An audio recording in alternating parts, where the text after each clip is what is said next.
جب اللہ کے رسول صلی اللہ علیہ وآلہ وسلم کائنات میں تشریف لائے، عبد المطلب میرے اور آپ کے پیغمبر کے دادا یہ بتاتے ہیں کہ میں اس وقت بیت اللہ کا طواف کر رہا تھا۔ بیت اللہ کے اندر مشرکین نے بت رکھے ہوئے تھے، بیت اللہ کو بتوں سے بھرا ہوا تھا۔ عبد المطلب نے بتایا کہ جب اللہ کے پیغمبر کائنات میں تشریف لائے، بیت اللہ کے اندر جتنے بھی بت تھے سارے اونتے منہ گر گئے، اور بیت اللہ کی در و دیواروں سے آواز آئی نعرہ تکبیر۔ وہ شخصیت تشریف لا چکی ہے کہ جو بتوں کو نیست و نابود کرے گی، جو بتوں کو مٹائے گی، اور کائنات کے اندر صرف اور صرف ایک ہی صدا آئے گی، لا الہ الا اللہ محمد رسول اللہ۔ اللہ کے پیغمبر صلی اللہ علیہ وآلہ وسلم میرے اور آپ کے کریم آقا جب کائنات میں تشریف لائے، یمن کی سرزمین پر، تاریخ کے حوالے سے یمن کی سرزمین پر ایک بہت بڑا بت خانہ ہے۔ بت خانے کے اندر ایک یمنی بتوں کی عبادت کر رہا ہے، بتوں کو سجدہ ریز ہو رہا ہے، یمنی ہے، لیکن یہ کیا دیکھتا ہے کہ یکایک یہ جو اس کے بت خانے کے اندر بڑا بت تھا وہ اونتے منہ گر گیا اور ریزہ ریزہ ہو گیا۔ یہ بڑا حیران ہوا کہ یہ کیسے ممکن ہو سکتا ہے کہ بت کو گرایا نہیں گیا، بت کیسے گر گیا ہے۔ اب یہ پریشانی کی حالت میں بیٹھا ہوا ہے، اس کی بیوی بھی بت خانے کے اندر داخل ہو جاتی ہے، وہ بھی دیکھ رہی ہے کہ ہمارے بت خانے کا جو بڑا بت ہے وہ گر چکا ہے، اور گر کر کے ریزہ ریزہ ہو گیا ہے، اس کے ٹکڑے ٹکڑے ہو گئے ہیں، وہ کئی ٹکڑوں میں تقسیم ہو چکا ہے، وہ کئی ریزوں میں تقسیم ہو چکا ہے۔ جب یہ پریشان بیٹھے ہوئے تھے، اس کے بت خانے کے اندر ایک آواز آتی ہے۔ آواز کیا آتی ہے کہ وہ ہستی تشریف لے کر کے آ گئی ہے، جس ہستی کے تذکرے زمین و آسمانوں کی چوٹیوں پر ہوں گے، آسمانوں کی بلندیوں پر ہوں گے، اور پہاڑوں کی چوٹیوں پر ہوں گے، اور وہ ہستی تشریف لے کر کے آ گئی ہے کہ جس ہستی سے شجر و حجر کلام کریں گے، وہ ہستی تشریف لے کر کے آ گئی ہے کہ جس ہستی سے درخت کے پتے بھی کلام کریں گے، وہ ہستی مکہ کی سرزمین پر تشریف لا چکی ہے کہ جس کے اشارے پر آسمانوں کا سورج بھی واپس پلٹ آئے گا۔ وہ ہستی تشریف لا چکی ہے کہ جس کے انگلی کے اشارے پر آسمانوں کا چاند بھی دو ٹکڑوں میں تقسیم ہوتا ہوا نظر آئے گا۔ وہ ہستی تشریف لا چکی ہے کہ جس ہستی کے ہاتھوں سے اللہ پانی کے چشمے کو جاری کرے گا۔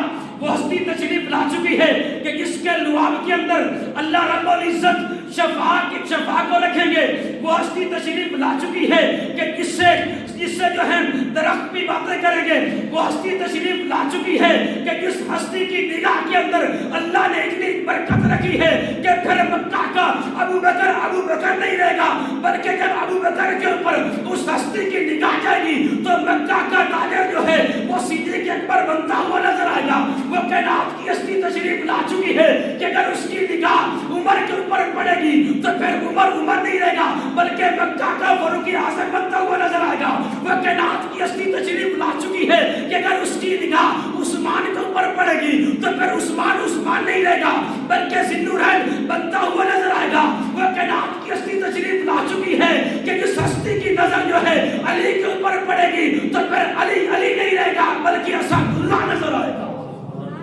وہ کائنات کی ہستی تشریف لا چکی ہے۔ اب اس دونوں میاں بیوی نے یہ جو یمن کی سرزمین پر بت خانہ ہے، یہ آوازیں سنتے ہیں کہ بت کے اندر سے یہ آوازیں آ رہی ہیں کہ وہ کائنات کی ہستی تشریف لا چکی ہے کہ جس کے تذکرے زمین و آسمان کے اندر بجائے جائیں گے۔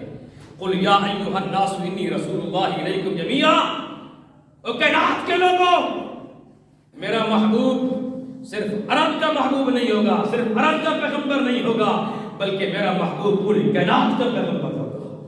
قل یا ایھا الناس انی رسول اللہ الیکم جمیعا، اللہ نے جب باہر اعلان کر دیا کہ میرا رسول، میرا محبوب جو ہے پوری کائنات کا پیغمبر بن کے آ رہا ہے۔ اسی طرح یہ یمنی نے آواز سنی، یمنی پریشان ہوا کہ یہ آواز کیسی آ رہی ہے۔ اس کی بیوی نے کہا اس آواز سے پوچھو اس ہستی کا نام کیا ہے۔ اس نے پوچھا اس ہستی کا نام کیا ہے، تو آواز سے آواز آئی، اللہ رب العزت کی طرف سے غیبانہ آواز آئی، اس شخصیت کا نام محمد مصطفیٰ ہے۔ سب کہتے صلی اللہ علیہ وآلہ وسلم۔ اب جب یہ آواز آتی ہے اس ہستی کا نام محمد مصطفیٰ ہے، ان دونوں میاں بیوی کی ایک بیٹی ہے۔ سیرت حلبیہ کے حوالے سے میں بات کرنے لگا ہوں، تاریخ کے اوراق کے حوالے سے بات کرنے لگا ہوں۔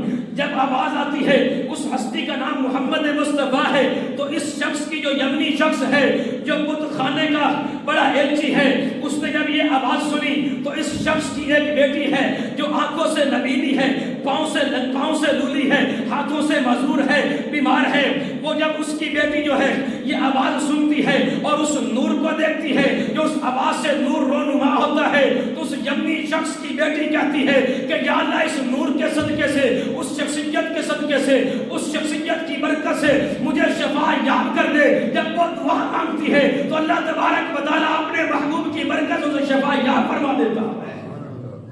جب اس کی بیٹی شفا یاب ہو جاتی ہے، آخری بات کرنے لگا ہوں، توجہ رہے۔ جب اس اپنی آنکھوں سے یہ دیکھتا ہے کہ میری بیٹی لولی بھی ہے، لگڑی بھی ہے، آنکھوں سے نبینی بھی ہے، ہاتھوں سے معذور بھی ہے، اس شخصیت کے نام کی وجہ سے اگر اللہ اسے شفا یاب کر سکتا ہے تو وہ ہستی کتنی بڑی ہوگی۔ اب یہ یمنی جو ہے یمن کی سرزمین کو چھوڑتا ہے، مکہ کا مسافر بنتا ہے، مکہ کی طرف چلنا شروع کر دیتا ہے، مکہ کا مسافر بنتا ہوا نظر آتا ہے۔ سفر کرتے کرتے یہ مکہ مکرمہ کی سرزمین پر پہنچتا ہے، پتہ پوچھتا ہے عبد المطلب کے گھر جانا ہے۔ لوگوں نے بتایا مکہ کے سردار کا یہ گھر ہے۔ یہ عبد المطلب کے دروازے پر آ جاتا ہے اور کہتا ہے اللہ نے آپ کو ایک بیٹا عطا فرمایا ہے۔ کہا بالکل اللہ نے بیٹا دیا ہے۔